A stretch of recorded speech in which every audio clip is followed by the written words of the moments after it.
आदि में परमेश्वर ने आकाश और पृथ्वी की सृष्टि की। आकाश अर्थात स्वर्ग और उनके गण जो स्वर्गदूत कहलाते हैं बनाया, और फिर पृथ्वी की सृष्टि की। और जब लूसीफर के पापी हो जाने के कारण जब उसे परमेश्वर ने स्वर्ग से गिराया, तब वह पृथ्वी पर गिराया गया था, जिसके कारण पृथ्वी बेडौल और सुनसान पड़ी थी, क्योंकि परमेश्वर ने वह जितने भी पापी स्वर्गदूत थे उन सबों को गिरा दिया था, और पृथ्वी की सुंदरता इसीलिए छीन ली गई थी, इसलिए बेडौल और सुनसान पड़ी थी, क्योंकि जो स्वर्गदूत गिरे थे उसकी वजह से पृथ्वी का भौगोलिक स्थिति बिगड़ गई थी। और लूसीफर खुद रोशनी देने वाला सितारा स्टार था, जिसके गिरने के कारण अंधेरा छा गया था। भयंकर लड़ाई होने के कारण वह जगह अशुद्ध हो गई थी, इसलिए परमेश्वर ने उस स्थान को ही पानी से डुबो दिया था।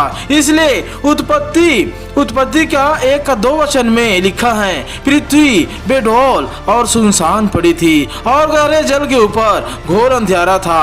तब उसी जल के ऊपर परमेश्वर का आत्मा मंडराता था। फिर लाखों करोड़ों साल बीत जाने पर, उनके दिन पूरे हो जाने पर परमेश्वर ने धरती को फिर से नया बनाने का विचार किया, और इसलिए वह अपने विचार से अपने मनों में विचार करके कहता है और बोलता है कि उजियाला हो।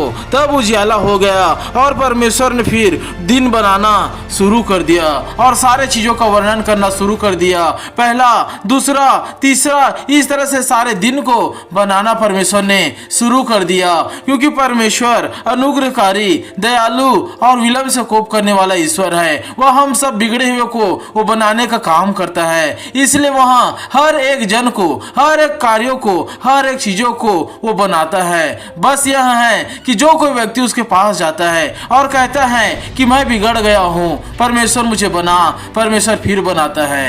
हालेलुया।